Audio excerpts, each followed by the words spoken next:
وَلَقَدْ يَسَّرْنَا الْقُرْآنَ لِلذِّكْرِ فَهَلْ مِن مُّدَّكِرٍ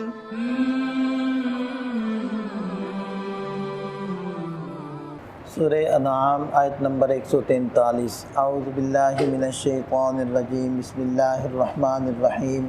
ثمانیۃ ازواج من الضأن اثنین ومن المعز اثنین قل آذکرین حرم ام الانثیین اما اشتملت علیہ ارحام الانثیین نبئونی بعلم ان کنتم صادقین۔ سابقہ آیت مبارکہ میں اللہ تعالیٰ نے اپنی قدرت کی نشانیوں میں سے ارشاد فرمایا تھا کہ وَمِنَ الْأَنْعَامِ حَمُولَةً وَفَرْشًا، کہ اللہ نے چوپاؤں میں سے کچھ ایسے بنائے جو بوجھ اٹھاتے ہیں اور زمین سے اونچے ہیں، وفرشا، اور کچھ ایسے ہیں کہ جو زمین کے قریب ہیں یعنی چھوٹے قد کے ہیں۔ تو اسی آیت مبارکہ کی تفسیر کے طور پر یا وضاحت اس آیت مبارکہ میں ہے جو ابھی ہم نے تلاوت کی ہے۔ دوسری بات، جیسے کہ یہ بھی سابقہ آیات میں گزر چکا ہے کہ مشرکین کیا کرتے تھے کہ مختلف حیوانات کو انہوں نے حرام کیا ہوا تھا مختلف لوگوں کے لیے۔ کبھی کہتے تھے کہ جی یہ جو مذکر ہیں، نر ہیں، یہ حرام ہے۔ اب جیسے کہتے تھے کہ اس مادی کے پیٹ میں جو بچہ ہے اگر وہ تندرست پیدا ہو گیا تو پھر عورتوں پر حرام ہے، اور اگر وہ مرا ہوا پیدا ہوا یا پیدا ہوتے ہوئے مر گیا تو پھر مرد عورتیں دونوں کھا سکتے ہیں۔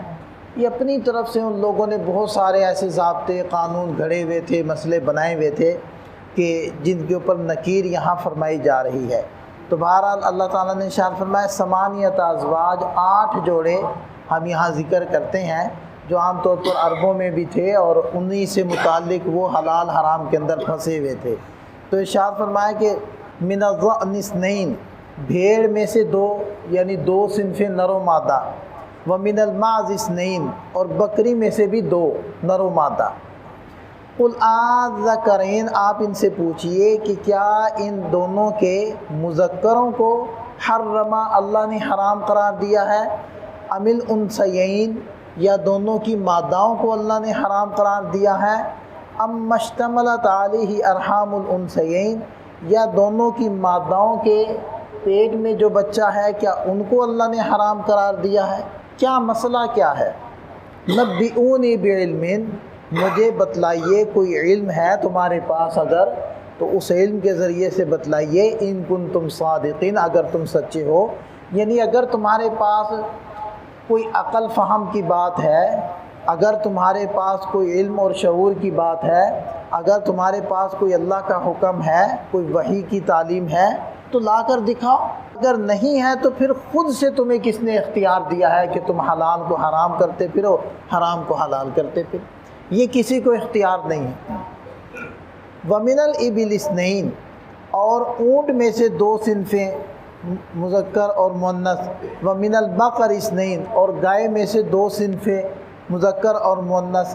قل آذکرین، آپ ان سے پوچھئے کہ کیا ان دونوں کے مذکر نر حرما، اللہ نے ان کو حرام کیا، ام الانثیین، یا دونوں کی ماداؤں کو اللہ نے حرام قرار دیا، ام اشتملت علیہ ارحام الانثیین، یا دونوں کی ماداؤں کے پیٹ میں جو بچہ ہے کیا ان کو اللہ نے حرام قرار دیا؟ ام کنتم شہداء، کیا تم وہاں موجود تھے، اذ وصاکم اللہ بہذا، جب اللہ نے ان باتوں کی وصیت کی تھی، ان باتوں کا حکم دیا تھا؟ کیا وحی کے ذریعے علم آیا ہے؟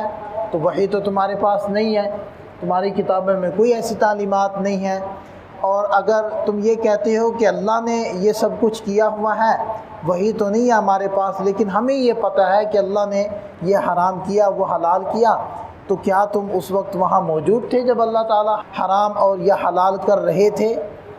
فمن اظلم ممن افترى علی اللہ کذبا، اس سے بڑا ظالم کون ہوگا جو اللہ پر جھوٹ باندھے۔ اب ظاہری بات ہے، ایک بات کو اللہ کی طرف منسوب کر دینا حالانکہ اللہ نے یہ بات نہیں فرمائی، ایک بات نبی کی طرف منسوب کر دینا تو یہ اس نبی پر جھوٹ ہوتا ہے، جھوٹ باندھنا ہوتا ہے۔ اسی طرح اللہ تعالیٰ پر جھوٹ باندھنے والی بات ہے کہ اللہ نے ایک بات فرمائی نہیں ہے اور تم ان کی طرف منسوب کر رہے ہو، لیضل الناس بغیر علم، تاکہ بغیر کسی علم کے لوگوں کو گمراہ کریں، خود بھی نادان ہیں، خود بھی گمراہ ہیں، دوسروں کو بھی گمراہ کر رہے ہیں۔ ان اللہ لا یہدی القوم الظالمین، یقیناً اللہ تعالیٰ ظالم قوم کو ہدایت نہیں دیتے، جنہوں نے نیت ہی نہیں کی اور اپنی کمر باندھی ہوئی ہے زیادتیوں پر، ظلم پر اور مسلسل نافرمانیوں پر، تو ان کے لیے پھر اللہ تعالیٰ کی طرف سے بھی فیصلہ ہدایت کا نہیں ہوتا۔ اللہ تعالیٰ ہمیں سمجھ عطا فرمائے۔ دین جتنا بھی ہے منازل ہو چکا ہے، جو حلال تھا وہ حلال ہے، جو حرام ہے وہ حرام ہے۔ اب کسی کو کوئی اختیار نہیں، جیسے کہ مشرکین مکہ کو کوئی اختیار نہیں تھا، تو اب بھی کسی کو کوئی اختیار نہیں ہے کہ وہ اپنی طرف سے کسی حرام کو حلال کر لے یا حلال کو حرام کر۔ اب بہت ساری احادیث ہیں جس کے اندر یہ الفاظ ہیں کہ لیس منا، وہ ہم میں سے نہیں۔ اب مثلاً ایک حدیث ہے من غشنا فلیس منا، جو دھوکہ دے وہ ہم میں سے نہیں۔ ایک روایت میں ہے جیسے کل عصر میں بھی سنائی تھی کہ لیس منا من ضرب الخدود وشق الجیوب ودعا بدعوی اہل الجاہلیہ۔ اب ان سب احادیث کا مطلب کیا بیان کیا جاتا ہے کہ لیس منا کا مطلب ہے کہ وہ مسلمان نہیں۔